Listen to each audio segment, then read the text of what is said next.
أعوذ بالله من الشيطان الرجيم بسم الله الرحمن الرحيم ليس عليكم جناح أن تدخلوا بيوتا غير مسكونة فيها متاع لكم والله يعلم ما تبدون وما تكتمون قل للمؤمنين يغضوا من أبصارهم ويحفظوا فروجهم ذلك أزكى لهم إن الله خبير بما يصنعون وقل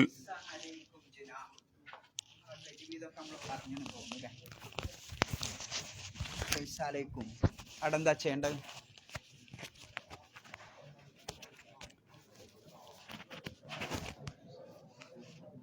ജുനാഹുൻ എന്നുള്ള ഇൽഹാർ ചെയ്യണം അല്ലേ?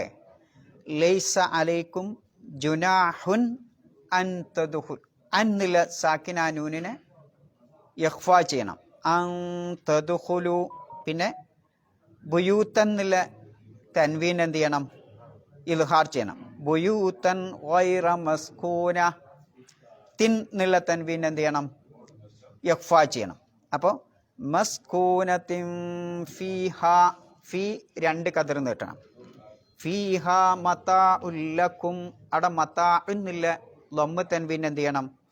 ലാമിലേക്ക് ഇദ്ഗാം ചെയ്യണം, പക്ഷേ ഉന്നത്തില്ല, ബിഗൈരി ഉന്ന. പിന്നെ വല്ലാഹു, അവിടെ അലിഫിന് ഉച്ചാരണം ഉണ്ടാവില്ല. അള്ളാഹ് എന്നുള്ളത് തഫീമായിട്ട് ഉച്ചരിക്കണം. ജലാലത്തിൻ്റെ പദത്തെ തഫീമായിട്ട് ഉച്ചരിക്കണം. പിന്നെ വല്ലാഹു യഅലമു മാ തുബ്ദൂന വമാ തക്തുമൂൻ. സ്റ്റോപ്പ് ചെയ്യുമ്പോൾ എന്ത് ചെയ്യണം? 4 മുതൽ 6 കതിർ വരെ നീട്ടി വെക്കണം. പിന്നെ കുല്ലിൽ മുഅ്മിനീന, കുൽ ആ ലാമിനെ അടുത്ത ലാമിലേക്ക് എന്ത് ചെയ്യണം? ഇദ്ഗാം ചെയ്യണം, പക്ഷെ എന്തില്ല? ഉന്നത്തില്ല. കുല്ലിൽ മുഅ്മിനീന. പിന്നെ യഗുല്ലു, അവിടെയോ യഗുല്ലു സാക്കിനായ നൂനിനെ ഇൽഹാർ ചെയ്യണം.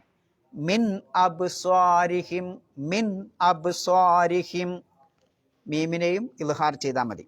പിന്നെ വയഹ്ഫളു ഫുറൂജഹും, അവിടെയൊക്കെ ശ്രദ്ധിക്കാനുള്ള യഹ്ഫളു 2 കതിർ, ഹും എന്നുള്ള അവിടെയൊക്കെ ഇൽഹാർ ചെയ്യാം. പിന്നെ ദാലിക അസ്കാ ലഹും, അവിടെയും അ ഉച്ചരിക്കണം, കത്തതിൻ്റെ അംസയാണ്. പിന്നെ ഇന്നല്ലാഹ ഈ ഉച്ചരിക്കണം, നൂനിനെ ഉന്നത്തോടു കൂടി ഉച്ചരിക്കണം. അല്ലാഹ ലഫ്ലുൽ ജലാല തഫീമായിട്ട് ഉച്ചരിക്കണം. ഖബീറുൻ എന്നുള്ള ലമ്മ് തൻവീൻ എന്ത് ചെയ്യണം? അവിടെ എന്താ ചെയ്യേണ്ടേ? എന്താ? ഖബീറുൻ എന്ത് ചെയ്യണം? അവിടെ ആ ലമ്മ് തൻവീനെ ചെയ്യേണ്ടത് റുൻ കണ്ടില്ലേ നിങ്ങൾ? ഈ റൂനില്ലേ? പിന്നെ അതിൻ്റെ ശേഷം വരുന്ന ഏതാ? ബ. അപ്പം അതിൻ്റെ പേരാണിത് ഇഖ്ലാബ്. എന്താ ചെയ്യേണ്ടത് വെച്ചാൽ ഇഖ്ലാബ്. മീമിൻ്റെ നൂനിൻ്റെ ശബ്ദത്തെ എന്താക്കി മാറ്റണം? മീമിൻ്റെ ശബ്ദമാക്കി മാറ്റണം. അപ്പം എങ്ങനെ ഓതണം? ഖബീറും ബിമാ യസ്നഊൻ.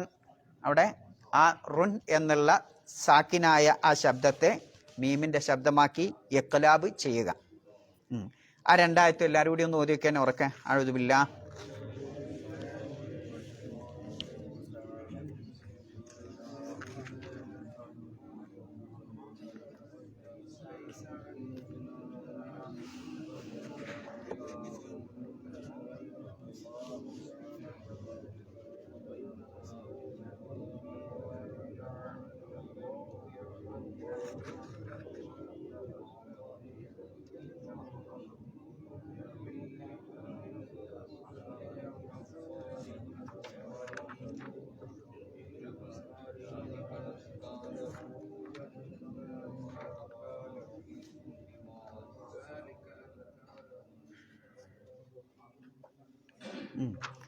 തജ്വീദിൽ എന്തെങ്കിലും ഡൗട്ട് ആർക്കുണ്ടോ? എന്നാലും പോവാം. നമ്മൾ സ്റ്റോപ്പ് ചെയ്തതിന് കഴിഞ്ഞ ആഴ്ച 27-ാമത്തെ വചനം അല്ലേ? യാ അയ്യുഹല്ലദീന ആമനു, ഓ സത്യവിശ്വാസികളെ, ലാ തദ്ഖുലു ബുയൂതൻ ഗൈറ ബുയൂത്തിക്കും, നിങ്ങളുടെ വീടല്ലാത്ത മറ്റു വീടുകളിൽ നിങ്ങൾ പ്രവേശിക്കരുത്. ഹത്താ തസ്തഇനിസു, നിങ്ങൾ സമ്മതം ചോദിക്കുന്നത് വരെ. വതുസല്ലിമു അല അഹ്ലിഹ, ആ വീട്ടുകാരോട് നിങ്ങൾ സലാം പറയുന്നത് വരെ. അവിടെയാണ് നമ്മൾ സ്റ്റോപ്പ് ചെയ്ത്. ദാലിക്കും ഖൈറുല്ലക്കും, അതാണ് നിങ്ങൾക്ക് ഉത്തമം. ലഅല്ലക്കും തദക്കറൂൻ, നിങ്ങൾ ഉറ്റാലോചിക്കാൻ വേണ്ടിയാണ് അല്ലാഹു തആല ഈ കാര്യം പറയുന്നത്. ഫഇല്ലം തജിദു ഫീഹ, ഇനി ആ വീടിൽ നിങ്ങൾ കണ്ടില്ല, അഹദൻ, ഒരാളെയും കണ്ടെത്തിയില്ലെങ്കിൽ, ഫലാ തദ്ഖുലൂഹ, ആ വീട്ടിലേക്ക് നിങ്ങൾ പ്രവേശിക്കരുത്. ഹത്താ യുഅ്ദന ലക്കും, നിങ്ങൾക്ക് സമ്മതം ലഭിക്കുന്നത് വരെ. വഇൻ ഖീല ലക്കും, ഇനി നിങ്ങളോട് പറയപ്പെട്ടാൽ, ഇർജിഉ, നിങ്ങൾ തിരിച്ചു പോവണം എന്ന് പറയപ്പെട്ടാൽ, ഫർജിഉ, നിങ്ങൾ തിരിച്ചു പോവണം. ഹുവ അദ്കാലക്കും, അതാണ് നിങ്ങൾക്ക് ഏറ്റവും പരിശുദ്ധമായിട്ടുള്ളത്. വല്ലാഹു ബിമാ തഅമലൂന അലീം, അല്ലാഹു നിങ്ങൾ പ്രവർത്തിക്കുന്നതിനെ സംബന്ധിച്ച് നന്നായി അറിയുന്നവനാണ്. ലൈസ അലൈക്കും ജുനാഹുൻ, നിങ്ങൾക്ക് തെറ്റില്ല, കുറ്റമില്ല. അൻ തദ്ഖുലു ബുയൂതൻ ഗൈറ മസ്കൂനത്തിൻ, ആൾപ്പാർപ്പില്ലാത്ത വീടുകളിൽ നിങ്ങൾ പ്രവേശിക്കുന്നത്. ഫീഹ മതാഉൻ ലക്കും, ആ ആൾപ്പാർപ്പില്ലാത്ത വീടിൽ നിങ്ങൾക്കൊരാവശ്യമുണ്ട്, അല്ലെങ്കിൽ ഒരു വസ്തു, ഒരു സാധനം അവിടെയുണ്ട്. വല്ലാഹു യഅലമു മാ തുബ്ദൂന വമാ തക്തുമൂൻ, നിങ്ങൾ ഒളിപ്പിച്ചു വെക്കുന്നതും നിങ്ങൾ വെളിവാക്കുന്നതും. തുബ്ദൂന എന്ന് പറഞ്ഞാൽ നിങ്ങൾ വെളിവായി പറയുന്നതും നിങ്ങൾ ഒളിപ്പിച്ചു വെക്കുന്നതും അല്ലാഹു തആല അറിയുന്നവനാണ്. കുല്ലിൽ മുഅ്മിനീൻ, നബിയെ സത്യവിശ്വാസികളോട് പറയുക, യഗുല്ലൂ മിൻ അബ്സാരിഹിം, അവരവരുടെ കണ്ണ് താഴ്ത്തട്ടെ. വയഹ്ഫളൂ ഫുറൂജഹും, അവരുടെ ഗുഹ്യസ്ഥാനങ്ങളെ കാത്തു സൂക്ഷിക്കുകയും ചെയ്യട്ടെ. ദാലിക അദ്കാലഹും, അതാണ് അവർക്ക് ഏറ്റവും പരിശുദ്ധമായിട്ടുള്ളത്. ഇന്നല്ലാഹ ഖബീറും ബിമാ യസ്നഊൻ, അല്ലാഹു നിങ്ങൾ ചെയ്യുന്നതൊക്കെ സൂക്ഷ്മമായി അറിയുന്നവനാണ്. തിരിച്ചു വരാം. 1-ാമത്തെ ആയത്തിന്റെ എന്ന് പറഞ്ഞാൽ 27-ാമത്തെ ആയത്തിന്റെ അവസാന ഭാഗമാണ് നമുക്ക് എടുക്കാനുള്ളത്. സത്യവിശ്വാസികളെ വിളിച്ചുകൊണ്ട് അല്ലാഹു തആല പറയുന്നത്, നിങ്ങളുടെ വീടല്ലാത്ത മറ്റു വീടുകളിൽ പ്രവേശിക്കുമ്പോൾ നിങ്ങൾ എന്ത് ചെയ്യണം? സമ്മതം ചോദിക്കണം, സലാം പറയണം. നമ്മൾ കഴിഞ്ഞ ആഴ്ച ഒരുപാട് വിശദീകരിച്ചു. ഇനി അല്ലാഹു തആല ആയത്ത് അവസാനിപ്പിക്കണം എങ്ങനെ? ദാലിക്കും ഖൈറുല്ലക്കും, അതാണ് നിങ്ങൾക്കുത്തമം. ഏത്? അതാണ് നിങ്ങൾക്കുത്തമം എന്ന് പറഞ്ഞാൽ ഏതാ? ഈ സലാം പറയലും അതേപോലെ സമ്മതം ചോദിക്കലും, അതാണ് നിങ്ങൾക്കുത്തമം എന്ന് പറയാൻ കാരണം എന്താ? അങ്ങനെ പറയാൻ കാരണം,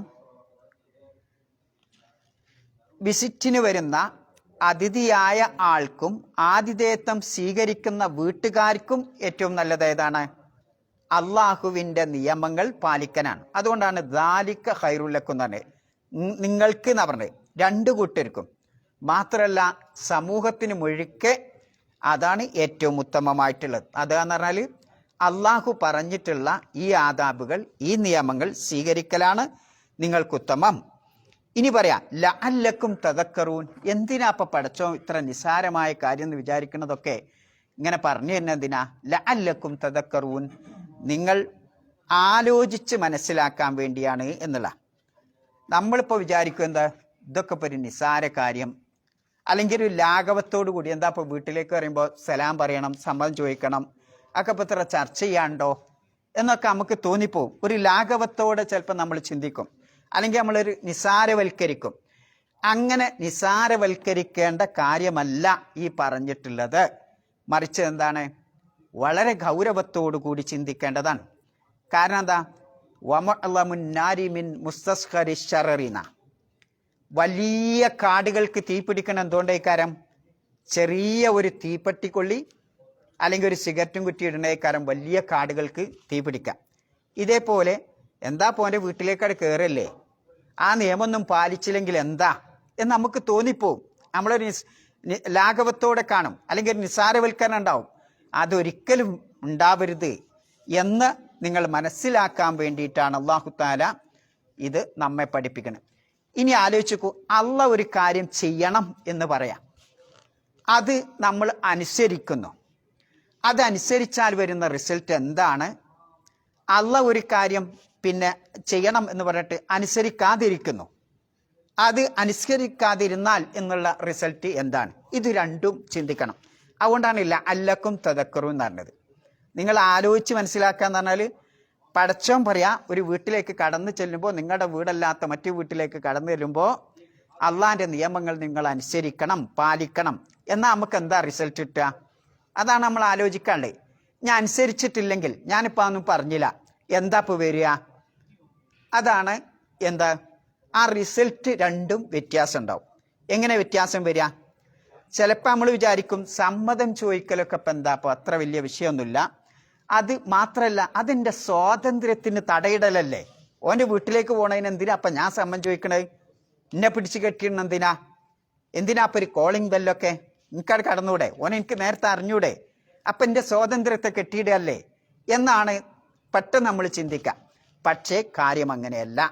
അല്ലാഹു സുബ്ഹാനഹു വ തആല കടന്നു ചെല്ലുന്ന എനിക്ക് സുരക്ഷിത വലയം, സുരക്ഷാ ബെൽറ്റ് ഉണ്ടാക്കി തരികയാണ് അല്ലേ. ഞാനത് സമ്മതം ചോദിച്ചാൽ ആ വീട്ടുകാരും എന്നെപ്പറ്റി ഒരു ആരോപണം പറയില്ല, അല്ലെങ്കിൽ അവിടെ എന്തെങ്കിലും കാശോ എന്തെങ്കിലുമൊക്കെ പോയിട്ടുണ്ടാവും, അതിനെപ്പറ്റി എന്നെ സംശയിക്കൂല. അപ്പം ആ സമ്മതം ചോദിക്കുക, സലാം പറയുക എന്നുള്ളിടത്ത് എന്താ? എൻ്റെ സുരക്ഷയാണ്, സാമൂഹികമായ സുരക്ഷയാണ്. അതുകൊണ്ടാണ് ലഅല്ലക്കും തദക്കറൂൻ എന്ന് ആയത്ത് അവസാനിക്കാനുള്ള കാരണം. അപ്പം ആദാബുൽ ഖുർആൻ ഈ വിഷയത്തിൽ പഠിപ്പിക്കുന്ന മര്യാദകൾ ഒരു മനുഷ്യൻ സ്വീകരിക്കുക എന്നുള്ളത് എന്താണ്? നമുക്ക് തന്നെ സുരക്ഷയാണ്. അതനുസരിക്കാതിരുന്നാൽ നമുക്കത് ആപത്തായി വപിക്കും എന്നുള്ളതാണ്. മാത്രമല്ല, വലിയ ആപത്തുകൾക്ക് ചിലപ്പോൾ കാരണം, ഞാൻ നേരത്തെ പറഞ്ഞതുപോലെ ഒരു തീപ്പെട്ടിക്കൊള്ളിക്കൊണ്ട് വലിയ കാടുകൾക്കും ബിൽഡിങ്ങുകൾക്കും തീ പിടിക്കുന്നത് പോലെ എന്തുണ്ടാവും? ചെറിയൊരു നിസ്സാര കാര്യം കൊണ്ട് വലിയ വിപത്തുകൾ സമൂഹത്തിൽ ഉണ്ടാവാൻ അത് കാരണമോ. അതുകൊണ്ട് അള്ളാഹ് പറഞ്ഞ ആദാബുകൾ സ്വീകരിക്കണം. അതുകൊണ്ടാണ് ലഅല്ലക്കും തദക്കറൂൻ, ദാലിക്കും ഖൈറുല്ലക്കും ലഅല്ലക്കും തദക്കറൂൻ എന്ന അല്ലാഹു ആയത്ത് അവസാനിപ്പിക്കാനുള്ള കാരണം. ഇനി ഫഇല്ലം തജിദു ഫീഹ,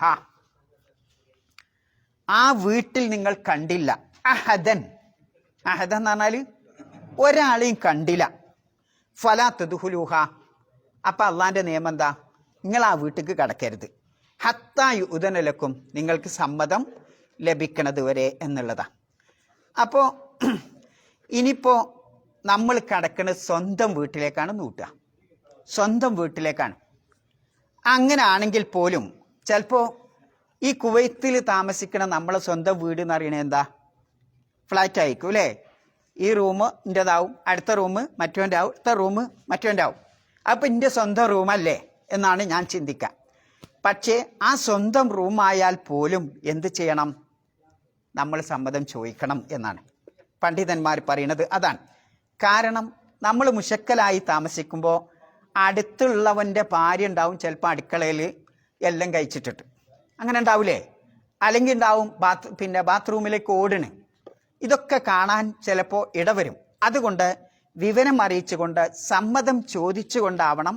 എൻ്റെ റൂമാണ് എന്ന് പറഞ്ഞിട്ട് കാര്യമല്ല, കാരണം നമ്മൾ താമസിക്കുന്ന ചുറ്റുപാട് ആ രൂപത്തിലുള്ളതാണ്. അപ്പോൾ സ്വന്തം വീടാണെങ്കിൽ തന്നെ 3 രൂപത്തിലാണ് ഉണ്ടാവുക. ഒന്ന്, നമ്മൾ ഇന്ന് താമസിക്കുന്നത് പോലെ ഈജാറിന് എടുത്തിട്ട് അങ്ങനെ റൂം താമസിക്കണ ഒരവസ്ഥ. അപ്പോൾ നമ്മൾ എന്ത് ചെയ്യണം? സമ്മതം ചോദിക്കൽ നിർബന്ധമാണ്. ഇനി ആ വീട്ടിലുള്ളത് എൻ്റെ ഉമ്മയാണ്, എൻ്റെ സഹോദരിയാണ്, എൻ്റെ സഹോദരൻ്റെ പെൺകുട്ടിയാണ്, അല്ലെങ്കിൽ സഹോദരിയുടെ പെങ്ങളെ കുട്ടിയാണ്, ഇങ്ങനെയൊക്കെ വരാം. അങ്ങനെയുള്ളതാണെങ്കിലോ അവിടെയും സമ്മതം ചോദിക്കണം എന്നാണ്. എന്താ തെളിവ്? റസൂലുള്ളാഹി ഞാൻ നേരത്തെ പറഞ്ഞിട്ട് അതാ ഇബ്നു യസാർ റളിയല്ലാഹു അൻഹു പറയാൻ, റസൂലുള്ളാഹി സ്വല്ലല്ലാഹു അലൈഹി വസല്ലമയോട് ഒരു മനുഷ്യൻ വന്നിട്ട് ചോദിച്ചു, യാ റസൂലല്ലാഹ് അസ്തഇദിനു അലാ ഉമ്മി, എൻ്റെ മാതാവിൻ്റെ അടുത്തേക്ക് കിടക്കാൻ എനിക്ക് സമ്മതം ചോദിക്കണോ? ഖാല, നബി പറഞ്ഞു, നഅം, അതെ. ഖാല റജുൽ, ഇന്നി മഹാഫിൽ ബൈത്ത്, അള്ളാൻ ആ മനുഷ്യൻ പറഞ്ഞു, അള്ളാൻ റസൂലെ ഞാൻ എൻ്റെ ഉമ്മനോട് കൂടെ ആ വീട്ടിലാണ് താമസിക്കുന്നത്. ഫക്കാല റസൂൽ ഇസ്തഅ്ദിൻ അലൈഹ, എങ്കിലും ആ ഉമ്മയോട് സമ്മതം ചോദിക്കണം. ഫക്കാല റജുൽ, അപ്പൊ ആ മനുഷ്യൻ പറയാണ് ഇന്നി ഖാദിമുഹ, ഞാൻ ആ ഉമ്മക്ക് സേവനം ചെയ്യുന്ന ആളാണ് റസൂലെ, പിന്നെ സമ്മതം ചോദിക്കണോ? ഫക്കാല ലഹു റസൂൽ, നബി കരീം പറഞ്ഞു ഇസ്തഅ്ദിൻ അലൈഹ. അപ്പോഴും നബി പറഞ്ഞു എന്ത്? ഇസ്തഅ്ദിൻ അലൈഹ. എന്നിട്ട് നബി ഒരു വാണിംഗ് കൊടുക്കുകയാണ്. ആ തുഹിബു അൻ തറാഹ ഉരിയാന, എൻ്റെ ഉമ്മയെ, സ്വന്തം മാതാവിനെ നഗ്നമായ നിലയിൽ കാണാൻ ഇഷ്ടപ്പെടുന്നുണ്ടോ എന്ന് ആര് ചോദിക്കാണ്? പിന്നെ റസൂലുള്ളാഹി സ്വല്ലല്ലാഹു അലൈഹി വസല്ലം ചോദിക്കും. അപ്പൊ ആ മനുഷ്യൻ പറഞ്ഞു, ആ സ്വഹാബി പറഞ്ഞു, ഇല്ല നബിയെ. ഖാല ഫസ്തഅ്ദിൻ അലൈഹ, എന്നാ ഉമ്മന്റെ അടുത്ത് കടക്കുമ്പോൾ എന്ത് ചെയ്യണം? സമ്മതം ചോദിക്കണം എന്ന് ആ ഹദീസ് നമ്മെ പഠി. അപ്പോൾ ഏറ്റവും ഇപ്പം എൻ്റെ ഉമ്മയല്ലേ, അല്ലെങ്കിൽ ഉമ്മനോട് തന്നെ ഇങ്ങനെ ചോദിക്കണമെങ്കിൽ പെങ്ങളെ കുട്ടികളോ അഞ്ചിൻ്റെ ഏട്ടൻ്റെ കുട്ടികളോ അല്ലെങ്കിൽ എളാമ മുത്തമ്മ അങ്ങനെയൊക്കെ ഉള്ളവരോ ഒക്കെ ആയിരുന്നാൽ അതിനേക്കാൾ ചോദിക്കണം എന്ന് ഹദീസ് മനസ്സിലായില്ലേ?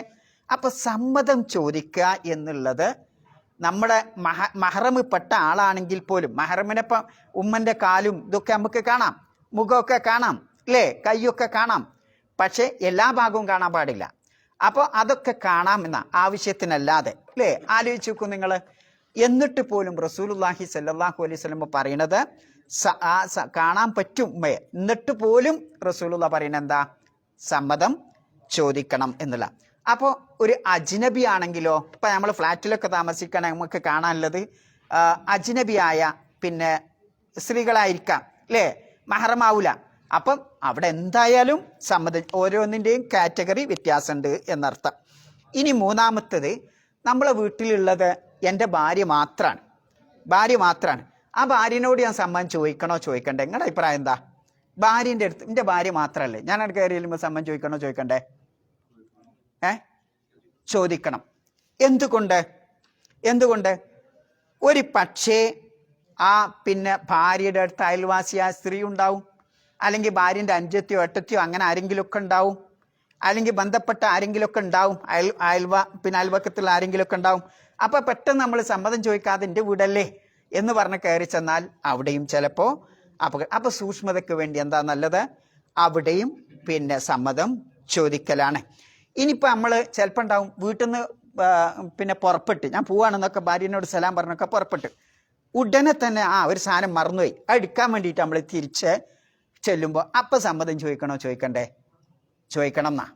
ചോദിക്കണം. പണ്ഡിതന്മാർ പറയുന്നത് ചോദിക്കണം എന്നാ. കാരണം എന്താ? പെട്ടെന്ന് കടന്നു വരുമ്പോൾ ആരാ പെണ്ണെന്തോ കാണിക്കാൻ വേണ്ടി വരികയാണ് എന്ന് ആർക്ക് തോന്നും?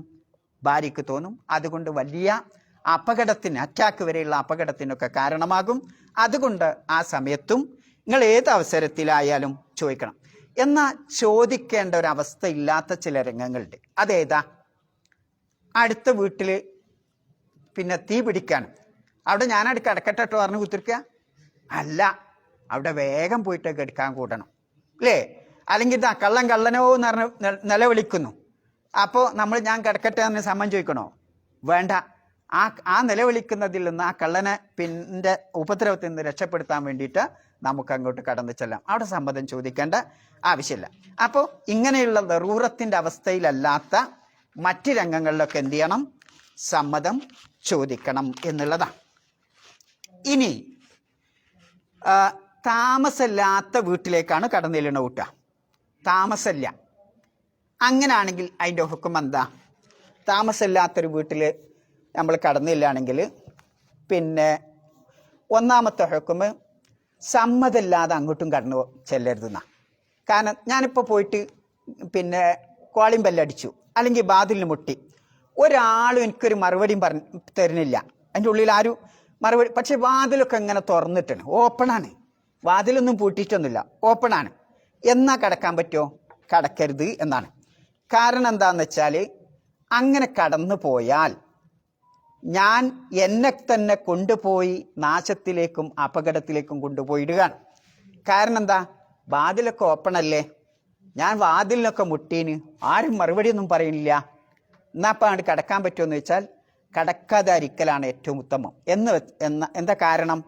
ഒരു പക്ഷേ അയൽവക്കത്തെ ആളുകളോ നാട്ടുകാരോ ചിലപ്പം ആളില്ലാത്ത വീട്ടിലേക്ക് ഇങ്ങനെ കടന്നു ചെന്നാൽ ചിലപ്പോൾ എന്തുണ്ടാവും, എന്തെങ്കിലും പുരാതിയോ അല്ലെങ്കിൽ അയാൾ കട്ടുകൊണ്ടുപോയിന്നോ അങ്ങനെ എന്തെങ്കിലുമൊക്കെ പറയാൻ, എൻ്റെ ഒരു ലക്ഷം രൂപ നഷ്ടപ്പെട്ടിട്ടുണ്ട്, ആരാ കൊണ്ടുപോയതെന്ന് അറിയില്ല എന്നൊക്കെ പറഞ്ഞ് നിരപരാധിയായ മനുഷ്യനെ ചിലപ്പോൾ എന്താവും, പോലീസ് പിടിക്കാനും അല്ലെങ്കിൽ അതിനേക്കാൾ വലിയ അപകടത്തിനുമൊക്കെ അത് അപ്പൊ വിശുദ്ധ ഖുർആനിന്റെ പ്രയോഗം നോക്കൂ നിങ്ങൾ.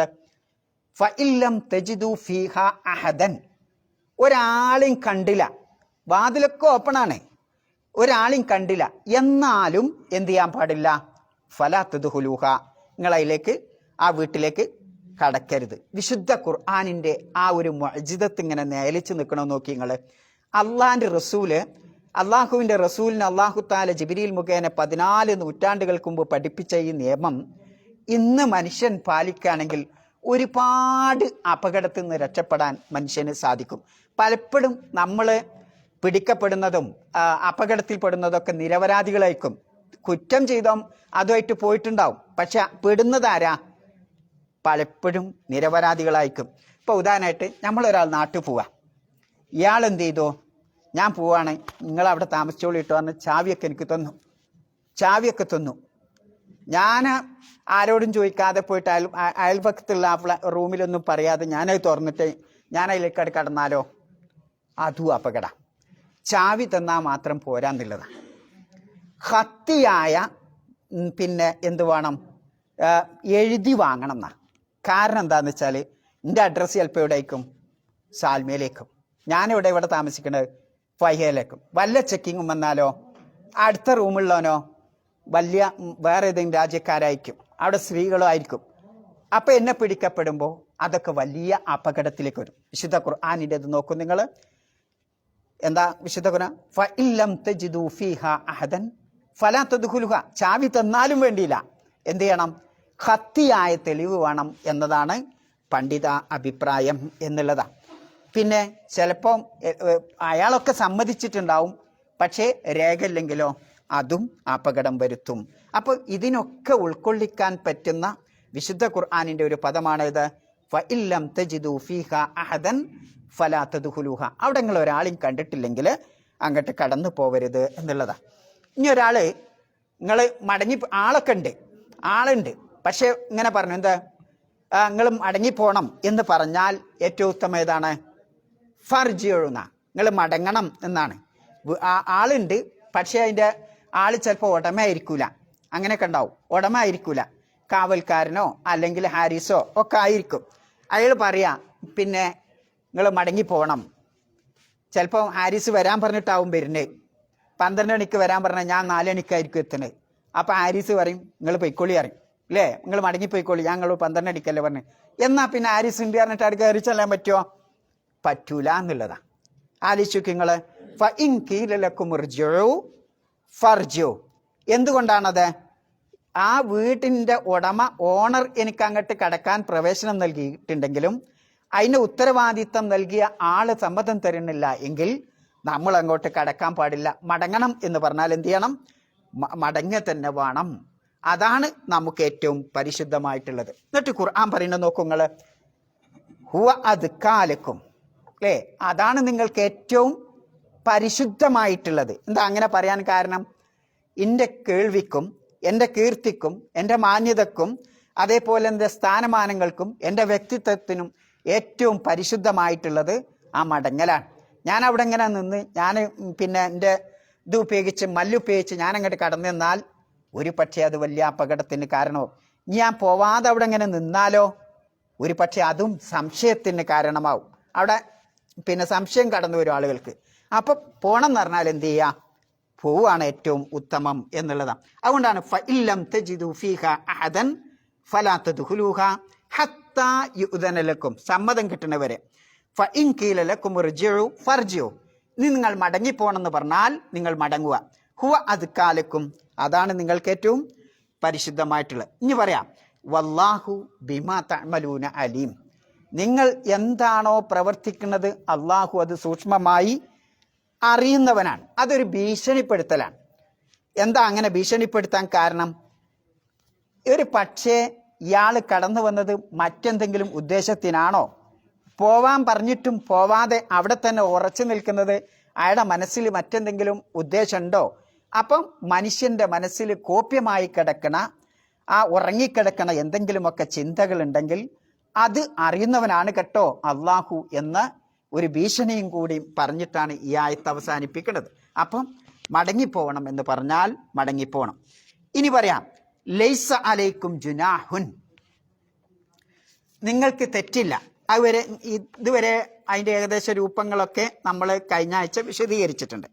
ഇനി ലൈസ അലൈക്കും ജുനാഹുൻ എന്ന് പറഞ്ഞാൽ എന്താ? നിങ്ങൾക്ക് കുറ്റമില്ല. ജുനാഹ് പറഞ്ഞാൽ തെറ്റ്, കുറ്റം എന്നൊക്കെയാണ് പദത്തിൻ്റെ അർത്ഥം. അൻ തദ്ഖുലു ബുയൂത്തൻ വൈറ മസ്കൂനത്തിൻ. വൈറ മസ്കൂനത്ത് കാരണം എന്താ?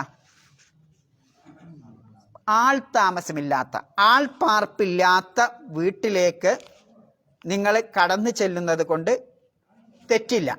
ഫീഹാ മതാഉല്ലക്കും, അവിടെ നിങ്ങളുടെ സാധനമുണ്ട്, അല്ലെങ്കിൽ വസ്തുക്കളുണ്ട്, അല്ലെങ്കിൽ നിങ്ങൾക്കൊരു ഉദ്ദേശമുണ്ട്, അല്ലെങ്കിൽ അങ്ങനെ എന്തെങ്കിലും ലക്ഷ്യമുണ്ട്, പിന്നെ ഒരു ഉപകാരമുണ്ട് നിങ്ങൾക്ക് അങ്ങോട്ട് കടന്ന്.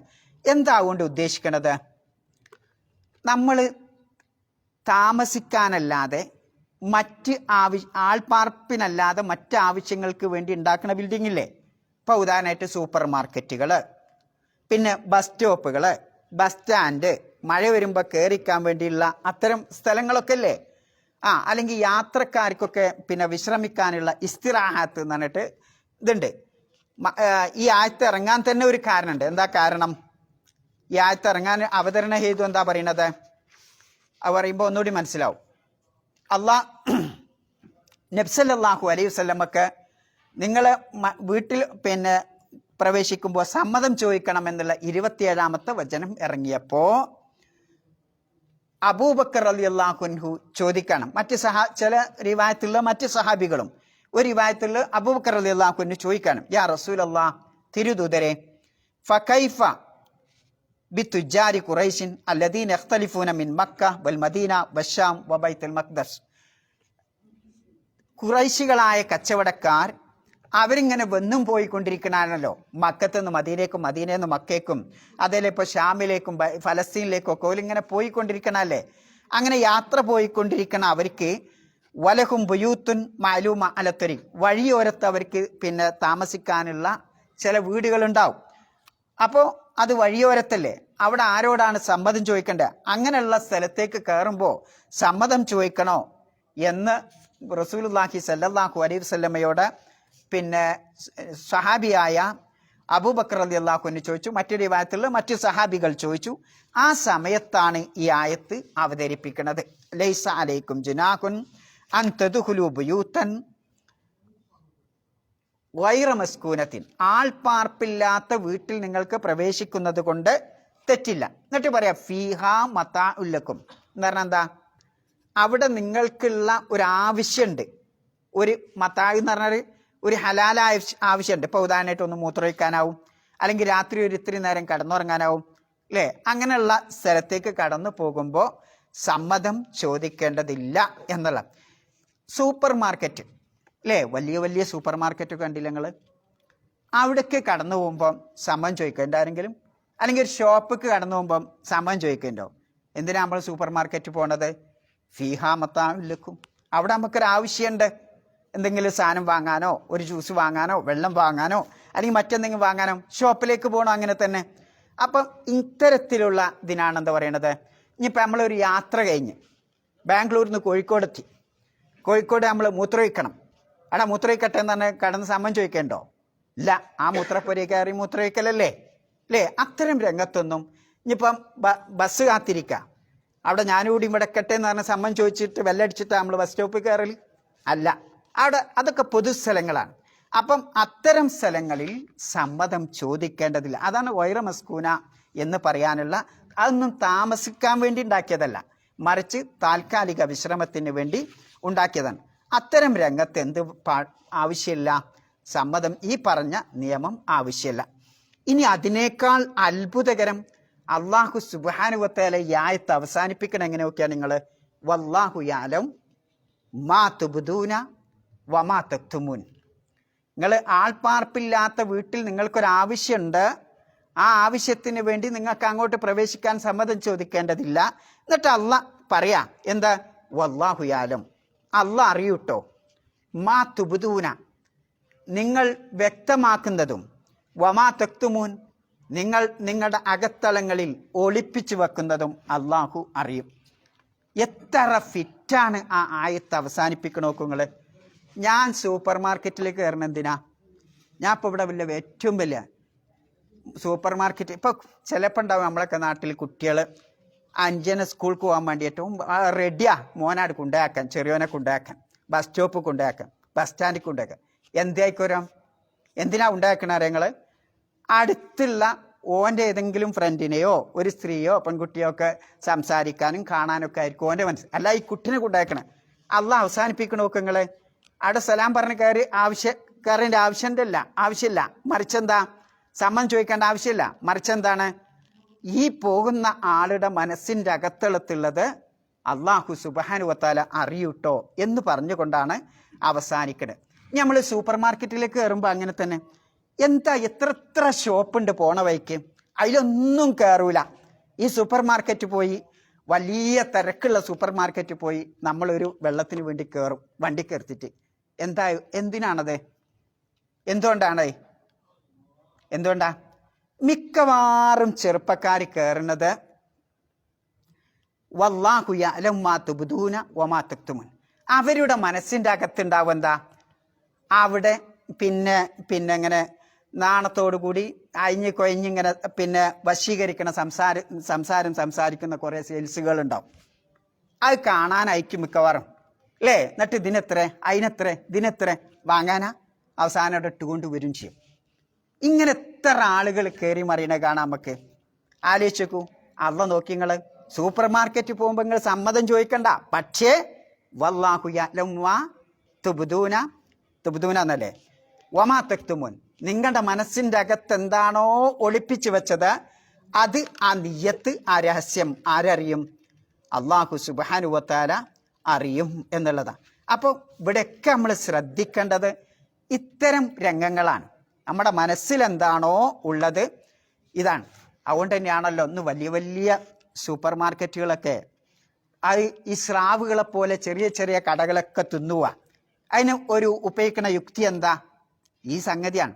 അവിടുത്തെ സെയിൽസ്മാൻമാരൊക്കെ യുവാക്കളാവും. കണ്ടാൽ ആകർഷിക്കുന്ന രൂപത്തിലുള്ള വസ്ത്രമൊക്കെ അണിഞ്ഞിട്ടുണ്ടാവും അല്ലേ, പകുതി വസ്ത്രമൊക്കെ ഉണ്ടാവുള്ളൂ. ഈ രൂപത്തില് മനുഷ്യനെ വശീകരിക്കുന്ന വസ്ത്രം ഇട്ടണമെന്ന് വെച്ചാൽ അള്ളാഹിന്റെ റസൂല് പറഞ്ഞതുപോലെ പിന്നെന്താണ്, നിസാഉൻ കാസിയാത്തുൻ ആരിയാത്തുൻ അല്ലേ, നല്ല പെണ്ണുങ്ങളാണ്, വസ്ത്രം ധരിച്ചിട്ടുണ്ട്, പക്ഷേ എന്താ, നഗ്നമാണ്. വസ്ത്രത്തിന്റെ ഉപകാരം ഉണ്ടോ? ഇല്ല. ഇതാണ് ഇന്ന് കാണുന്ന എല്ലാ സെയിൽസ്മാൻ. വലിയ സ്റ്റാർ ഹോട്ടലിലേക്ക് കയറി വെക്കുക നിങ്ങൾ, എന്താ ഇപ്പം അവിടെ ഉണ്ടാവുക? അവിടെ ഈ തന്നെ അവസ്ഥ. അല്ലെങ്കിൽ ആളുകൾ അങ്ങോട്ട് വരുമോ? ആളുകൾ വരൂല, കച്ചവടം ഉണ്ടാവില്ല അല്ലേ. അപ്പം അള്ളാഹ് പറഞ്ഞു നോക്കി, നിങ്ങൾ ആ സ്റ്റാർ ഹോട്ടൽ കയറുമ്പം സമ്മതമൊന്നും ചോദിക്കണ്ട, മറിച്ച് എന്ത് ചെയ്യാ, കയറി ചെല്ലാം, ആ ഷോപ്പിലേക്ക് കയറി ചെല്ലാം. പക്ഷേ എന്തുണ്ട്, വല്ലാഹു യഅലമു മാ തുബ്ദൂന, നിങ്ങൾ ഈ നാവ് കൊണ്ട് പറയുന്നതും അതേപോലെ നിങ്ങളുടെ മനസ്സിലുള്ള ഉദ്ദേശവും ആരറിയുന്നുണ്ട്? അള്ളാഹു അറിയുന്നുണ്ട് എന്ന ബോധം നമുക്കുണ്ടാവണം എന്നതാണ് അത് നമ്മെ പഠിപ്പിക്കുന്നത്. ഞങ്ങളുടെ നാട്ടിലൊരു കഥ ഉണ്ട്. അത്തംകുട്ടിയാക്കാനാകുമ്പോൾ ഇപ്പോൾ വെളിക്ക് കൊണ്ടാ. ആ കഥ കേട്ടോ നിങ്ങൾ? ഉണ്ടോ? കേട്ടണമെങ്കിൽ ഞാൻ പറയില്ല. ഉണ്ടോ? ആ പണ്ട് എന്താ ഈ വെളിയിൽ പോകാറുണ്ട്? വെളിയിൽ പോകാറുണ്ട് എന്താ? ഇവിടെ ആരോന്ന് പറഞ്ഞേ, പുറത്തു പോവല്ല, പുറത്ത് തന്നെയാണ്. പക്ഷെ ഉദ്ദേശം എന്താ? ബാത്റൂമിലേക്ക്. പണ്ട് കാലത്ത് കക്കൂസൊന്നുമില്ല, ഏതെങ്കിലും പറമ്പിലേക്ക് പോലാ. ഇവിടെ ആർക്കെങ്കിലും പരിചയം ഉണ്ടാക്കെ? ഞാനൊക്കെ അതിൽ പെട്ടതാ. കോയസാദുണ്ടോ എന്ന് എനിക്കറിയില്ല. പഴയ ആളുകൾക്ക് ഉണ്ടാവും, എൻ്റെ പ്രായത്തിലൊക്കെ ഉണ്ടാവും അല്ലേ. അന്നൊന്നും കക്കൂസൊന്നും ഇല്ല, അന്നിങ്ങനെ വെളിയിലേക്ക് പോകാന്നാ പറയാ. അപ്പം ഈ വെളിയിലേക്ക് പോകണം എന്തിനാ? രാവിലെ ഒന്ന് പോയിട്ടുണ്ടാവും, 10 മണിയായിട്ട് ഞാൻ പറയാം. അതാണ് ഞാൻ അത്തംകുട്ടിയാക്കാൻ്റെ അതാണ്. അത്തംകുട്ടിയാക്കാന്ന് പറഞ്ഞാൽ വാപ്പൻ്റെ പേരാ, മേമ്മ എന്ന് പറഞ്ഞത് മോൻ്റെ പേരാ അല്ലേ. അത്തംകുട്ടിയാക്ക. അത്തംകുട്ടിയാക്കാൻ്റെ മേമ്മ ഇപ്പം മാട് പോകണ്ട കേട്ടോ എന്നറിയും. എന്ന് പറഞ്ഞാൽ എന്താ, അയാൾ ആ 10 മണിക്ക് പോകണം അണ്ടി ഉറക്കാനാ, അല്ല വെളിയിലേക്ക് പോവല്ല. അപ്പോൾ മനസ്സിലെ ഉദ്ദേശം ആരറിയും? അള്ളാഹു താല അറിയും. അത് അപ്പം ഞാൻ അത് കൊണ്ടുവന്ന് വല്ലാഹു യഅലമു മാ തുബ്ദൂന വമാ തക്തുമൂൻ. ഇപ്പം നിങ്ങൾ പോണ വെളിയിലേക്കല്ല, എന്തിനാ പോണത്? ഹണ്ടിയൂർക്കാനാണ് എന്നൊരു കഥ ഞങ്ങളുടെ നാട്ടിലൊക്കെ പറയാറുണ്ട് അല്ലേ. അപ്പം ഈ ഒരു അവസ്ഥയാണ് ഇന്ന് നമ്മുടെ സൂപ്പർ മാർക്കറ്റിലേക്ക് പോകുമ്പോഴും മറ്റ് രംഗത്തേക്കൊക്കെ പോകുമ്പോഴും നമ്മുടെ ചെറുപ്പക്കാരായ ആളുകളുടെ മനസ്സിൽ. അതുകൊണ്ട് അവിടെ പോകാൻ സമ്മതം ചോദിക്കണ്ടല്ലോ എന്ന് വിചാരിച്ച് തള്ളിക്കയറാൻ നിൽക്കണ്ട. റബ്ബ് നിങ്ങളുടെ മനസ്സിൻ്റെ അകത്തുള്ള എല്ലാ ഉദ്ദേശങ്ങളും അറിയുന്നവനാണ്. അപ്പോൾ ഈ ആയത്ത്, ഈ 3 ആയത്തുകളും നമ്മെ പഠിപ്പിക്കുന്നത് എന്താ? അതിലൊരു പാഠമുണ്ട്. എന്താണ്? അള്ളാഹു സുബ്ഹാനഹു വ തആല ഇതൊക്കെ നമ്മളെ വ്യഭിചാരത്തിലേക്ക് കാലെടുത്ത് വെക്കാനുള്ള വാതിലുകളാ, ഗേറ്റുകളാ അല്ലേ. മനസ്സിൻ്റെ ഉദ്ദേശം എന്ന് പറയുന്നത് ആ വേണ്ടാവൃത്തിയിലേക്ക് കാലെടുത്ത് വെക്കാനുള്ള ഒരു അവസരമാണിത്. അന്യസ്ത്രീയെ കാണുക, ഒരു നോട്ടം നോക്കുക. ആദ്യം എന്താ ഉണ്ടാവുക? ഒരു പുഞ്ചിരിയായിരിക്കും, ഒരു നോട്ടായിരിക്കും, പിന്നെ ഒരു പുഞ്ചിരിയായിരിക്കും, പിന്നെ ഒരു സലാമായിരിക്കും, പിന്നെ കണ്ടുമുട്ടലായിരിക്കും അല്ലേ. ഷൗക്കി എന്ന് പറയുന്ന ഒരു കവി അദ്ദേഹത്തിൻ്റെ കവിതയിൽ ആ രംഗം വിവരിക്കുന്നുണ്ട്. അപ്പം ആലോചിച്ചു നിങ്ങൾ. അപ്പം അള്ളാഹു സുബ്ഹാനഹു വ തആല വ്യഭിചാരത്തിൽ ഈ സൂറത്തിൻ്റെ തുടക്കം തന്നെ എന്താ?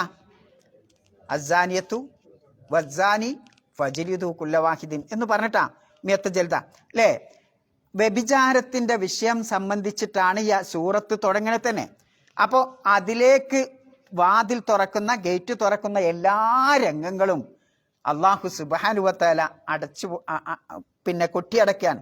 അതുകൊണ്ടാണ് ഇത്ര ഗൗരവത്തിൽ ഈ സമ്മതം ചോദിക്കുന്നതും ഒരു മാർക്കറ്റിലേക്ക് അല്ല ആൾ താമസമില്ലാത്ത വീട്ടിലേക്ക്, മാർക്കറ്റ് പോലുള്ള പൊതുസ്ഥലങ്ങളിലേക്ക് കടക്കുമ്പോഴേക്കുള്ള നിയമങ്ങൾ ഇത്ര കർശനമായി അള്ളാഹു സുബ്ഹാനഹു വ തആല പറയാനുള്ള കാരണം. ഇനി കുല്ലിൽ മുഅ്മിനീൻ എന്താ അതിൻ്റെ അർത്ഥം? ഔദായിട്ട് എന്താ ബന്ധം? കുൽ എന്ന് പറഞ്ഞാൽ എന്താ? പറയുക. ലിൽ മുഅ്മിനീൻ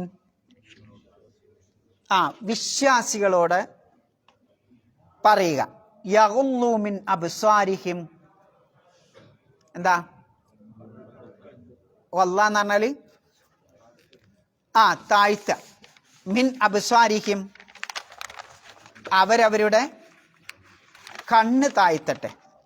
പിന്നെ വയഹ്ഫളു ഫുറൂജഹും അവരുടെ ഗുഹ്യസ്ഥാനം സൂക്ഷിക്കുകയും ചെയ്യട്ടെ. സാലിക അദ്കാലഹും അതാണ് അവർക്ക് ഏറ്റവും പരിശുദ്ധമായിട്ടുള്ളത്.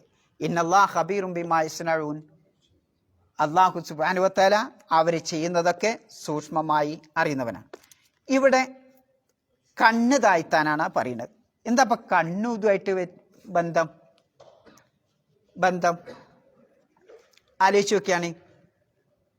എന്താ കണ്ണ്? മനുഷ്യന് എത്രങ്ങാനും അവയവം അള്ളാഹു നൽകിയാണ്. വെറും കണ്ണ് മാത്ര?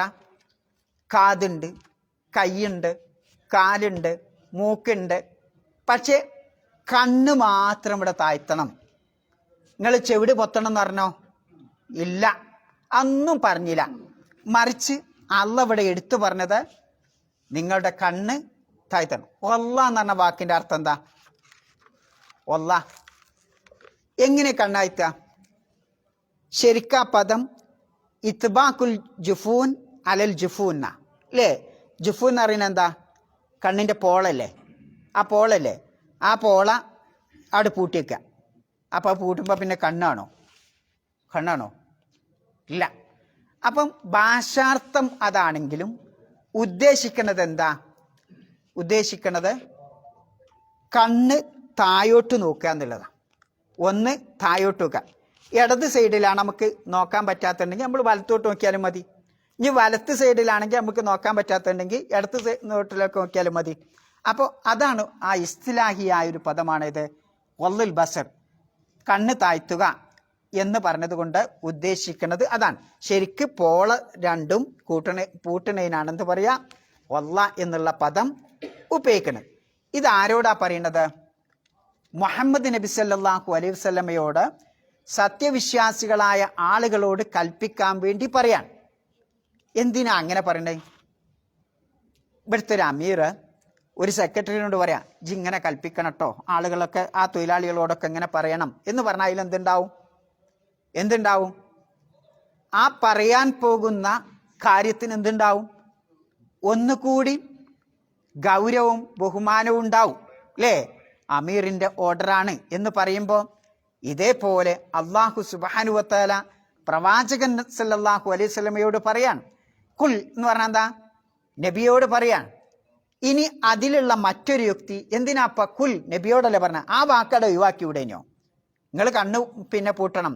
ശരിക്ക് കണ്ണ് പൂട്ടണം എന്നുള്ളതിന് അറബിയിൽ എന്താ പറയാ? എന്ത് പറഞ്ഞാൽ മതി? ഒല്ലു അബ്സാറക്കും പറഞ്ഞ പോരെ? ഒല്ലു അബ്സാറക്കും, നിങ്ങൾ കണ്ണു പൂട്ടണം എന്ന് പറഞ്ഞാൽ പോരെ? ഖുർആൻ പറഞ്ഞത് എന്താ? ഒല്ലു യഗുല്ലു മിൻ അബ്സാരിഹിം. എന്തിനാ മിൻ അവിടെ കൊണ്ടുവന്നത്? അതാണ് ചിന്താവിഷയം. കണ്ണുകൾ താഴ്ത്തണം എന്ന് പറയണതിന് ഒല്ലു അബ്സാറക്കും എന്ന് പറഞ്ഞാൽ മതി.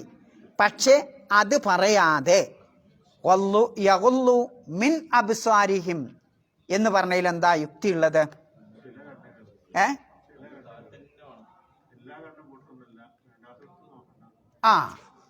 മിൻ ഒരർത്ഥം അയാൾ പറഞ്ഞതാണ്. മിൻ എന്ന് പറഞ്ഞാൽ ബഅലിന്റെ അർത്ഥമാണ്, തബ്ഈലിന്റെ.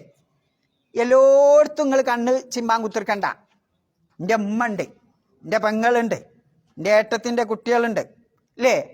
അവിടെയൊന്നും നമ്മൾ കണ്ണീമ്പണോ? മഹറമായിടത്തൊന്നും ഇല്ല.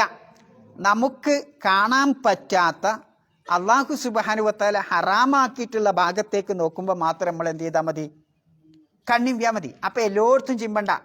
എല്ലായിടത്തും ചിമ്പണം എന്നാണെങ്കിൽ എങ്ങനെ പറയും ഖുർആൻ? ഒല്ലു അബ്സാറക്കും, നിങ്ങളെ കണ്ണിമ്പി അടക്കണം കേട്ടോ എന്ന് പറയും. കണ്ണിമ്പിയ പോ നടക്കാൻ പറ്റുമോ? ഇല്ല. അപ്പൊ ചില രംഗത്ത് നിങ്ങൾ എന്ത് ചെയ്യണം? അവിടെ നിങ്ങൾ കണ്ണ് താഴ്ത്തണം, നിങ്ങളുടെ കണ്ണ് താഴ്ത്തണം എന്ന് കാണിക്കാനാണ് ആ മിൻ എന്ന് അല്ലാഹു സുബ്ഹാനഹു വ തആല അവിടെ കൊണ്ടുവന്നിട്ടുള്ളത്. പിന്നെ ഇവിടെ ഇതുമായിട്ട് പറയാനുള്ള കാരണം എന്താ? ഈ ഇതുമായിട്ട് ഇപ്പം എന്താ ബന്ധം? വീട്ടിലേക്ക് കയറുന്ന ആദാബുകളാണല്ലോ ഇവിടെ പറഞ്ഞത്. ഒരു വീട്ടിലേക്ക് പ്രവേശിക്കുമ്പോൾ നിങ്ങൾ ഇന്ന നിയമങ്ങൾ പാലിക്കണം. 1, നിങ്ങൾ സമ്മതം ചോദിക്കണം. 2, സലാം പറയണം. പിന്നെ അവിടുന്ന് സമ്മതം കിട്ടാതെ തിരിച്ചു പോകണം എന്ന് പറഞ്ഞാൽ നിങ്ങൾ തിരിച്ചു പോരണം. ഇത്തരം കാര്യങ്ങൾ പറഞ്ഞിട്ടാണ് അല്ലാഹു സുബ്ഹാനഹു വ തആല എന്ത് പറയുന്നത്? കുല്ലിൽ മുഅ്മിനീന യഗ്ളൂ മിൻ അബ്സാരിഹിം, നിങ്ങളുടെ കണ്ണ് താഴ്ത്തണം. എന്താവും ഇതുമായിട്ടുള്ള ബന്ധം? നമുക്കൊരാൾ സമ്മതം തന്നു, നമ്മൾ വീട്ടിലേക്ക് പ്രവേശിച്ചു. അവിടെ ആ റിസപ്ഷൻ റൂമിൽ പോയി നമ്മൾ ഇരുന്നു. അവിടെ ചിലപ്പോൾ എനിക്ക് കാണാനുണ്ടാവും ആരാ? എൻ്റെ ചങ്ങായിൻ്റെ വൈഫാവും. കാണാൻ പറ്റുമോ? ഇല്ല. അപ്പം കണ്ടങ്ങൾ ആ ബന്ധം നിങ്ങളിപ്പോൾ ഒക്കെ സമ്മതമൊക്കെ കിട്ടി നിങ്ങൾ വീട്ടിലേക്ക് പ്രവേശിച്ചു എങ്കിലും എന്ത് ചെയ്യണം? കണ്ണ് ചിലപ്പോൾ താഴ്ത്തണം. അതിനാണ് മീൻ കൊണ്ടുവന്നത്. ചില രംഗത്ത് നിങ്ങൾ കണ്ണ് താഴ്ത്തേണ്ടി വരും. ചിലപ്പം ജനവാതിൽ ഓപ്പണാവും. അപ്പം അതിലൂടെ ആരുണ്ടാവും? അന്യൻ്റെ ഭാര്യ പോകുന്നുണ്ടാവും. ഇയാളിൻ്റെ സഹോദരൻ തന്നെ അല്ലേ, അയാളിൻ്റെ ഫ്രണ്ട് തന്നെ. പക്ഷേ അയാളുടെ വൈഫോ എനിക്ക് കാണാൻ പറ്റുമോ? ഇല്ല. അതിലൂടെ പോകുന്നുണ്ടാവും. അപ്പോഴും ഞാൻ എന്ത് ചെയ്യണം? അതുകൊണ്ടാണ് യഗ്ളൂ മിൻ അബ്സാരിഹിം. പിന്നെ കണ്ണ് ചിമ്മണം അല്ലെങ്കിൽ കണ്ണ് താഴ്ത്തണം എന്നുള്ളതിന് എന്ത് പറഞ്ഞാൽ മതി എന്നാ പറഞ്ഞത്? ഒല്ലു അബ്സാറക്കും എന്ന് പറഞ്ഞാൽ മതി. പക്ഷേ ഒല്ലു എന്നുള്ള പദപ്രയോഗമല്ല ഖുർആൻ ഉപയോഗിച്ചത്. മറിച്ചെന്താ ഉപയോഗിച്ചത്? യഗ്ളൂ. അത് യഗ്ളൂ അറിയണ എന്താ? മുളാരിയ ഫീലാണ് അല്ലേ? പ്രസന്റ് ടെൻസ് അല്ലേ? ലറബ പറഞ്ഞാൽ എന്താ അർത്ഥം? അടിച്ചു. എതിരിപ്പ് പറഞ്ഞാൽ അടിക്കുന്നു അല്ലെങ്കിൽ അടിക്കും. അതേപോലെ വല്ല എന്ന് പറഞ്ഞാൽ കണ്ണ് താഴ്ത്തി അല്ലേ? യഗ്ളൂ പറഞ്ഞാൽ കണ്ണ് താഴ്ത്തുന്നു അല്ലെങ്കിൽ കണ്ണ് താഴ്ത്തും അല്ലേ? രണ്ടർത്ഥമുണ്ട്. അപ്പൊ ആ പ്രയോഗമാണ് അല്ലാഹു സുബ്ഹാനഹു വ തആല അവിടെ ഉപയോഗിച്ചിട്ടുള്ളത്. യഗ്ളൂന എന്നുണ്ടായിനി അവിടെ അല്ലേ? ആ ജസ്മിനും വേണ്ടി നൂന് പോയതാണ്. ആ വേറെ വിഷയമാണ്. അപ്പൊ യഗ്ളൂ എന്നുള്ളത് മുളാരിയായ ഫീലാണ് അള്ളാഹു ഉപയോഗിച്ചത്. ശരിക്ക് വല്ലു എന്നുള്ള കൽപ്പനക്രിയ ഉപയോഗിച്ചാൽ മതിയായിരുന്നു. അത് ഉപയോഗിക്കാതെ മുളാരിയായ ഫീൽ ഉപയോഗിക്കാനുള്ള കാരണം എന്താ? അവിടെ ഒരു ഹിക്മത്തുണ്ട്. നിങ്ങൾ ഏതെങ്കിലും ജീവിതത്തിൽ ഒരു കാലഘട്ടത്തെ എപ്പോഴെങ്കിൽ കണ്ണിമ്പിയാ പോരാ. മറിച്ച് എന്ത് ചെയ്യണം? ഹറാമായ സ്ഥലത്ത് എപ്പം നോക്കണോ അപ്പൊക്കെ നിങ്ങൾ എന്ത് ചെയ്യണം? കണ്ണ് താഴ്ത്തിക്കൊണ്ടേയിരിക്കണം. അപ്പം ജീവിതത്തിൽ എന്നോട് കണ്ണിമ്പിയാറപ്പോൾ കണ്ണിമ്പീന്, ഞാൻ വിശ്വാസിയാണ്, എന്നോട് കണ്ണിമ്പാൻ പറഞ്ഞു, ഞാൻ 10 വട്ടം കണ്ണിമ്പീന്. പോരാ. ഹറാമായ ഏതൊക്കെ ഭാഗങ്ങളുണ്ടോ ആ രംഗത്തൊക്കെ നിങ്ങൾ എന്ത് ചെയ്യണം, അത് ദായിമായിട്ട് നിങ്ങളുടെ ജീവിതത്തിൽ ഇസ്തിംറാറോടുകൂടി സ്ഥിരമായിട്ട് ആ അദബ് നിങ്ങൾ പാലിക്കണം എന്ന് കാണിക്കാനാണ് അള്ളാഹു സുബ്ഹാനഹു വ തആല എന്ത് പറഞ്ഞിട്ടുള്ളത്? യഗുല്ലു എന്ന മുളാരിയായ ഫിയൽ പറഞ്ഞിട്ടുള്ളത്. ആയത്ത് നമുക്ക് ഇൻഷാ അല്ലാഹ് അടുത്ത ക്ലാസ്സിലാവും അല്ലേ? അതാവും നല്ലത്. സുബ്ഹാനകല്ലാഹുമ്മ ബിഹംദിക അശ്ഹദു അല്ലാ ഇലാഹ ഇല്ലാ അൻത അസ്തഗ്ഫിറുക വ അത്തൂബു ഇലൈക്. അടുത്ത വ്യാഴാഴ്ച ഇൻഷാ അല്ലാഹ് ഇവിടെ ഒരു ഹദീസ് ക്ലാസ് ഉണ്ടാവും. ഷബീർ സൽഫി ആയിരിക്കും എടുക്കുന്നത്. അപ്പം നിങ്ങളൊക്കെ എല്ലാവരും ഇതിൽ പങ്കെടുക്കണം ഇൻഷാ അല്ലാഹ്. മഗ്‌രിബിന് ശേഷം അല്ലേ?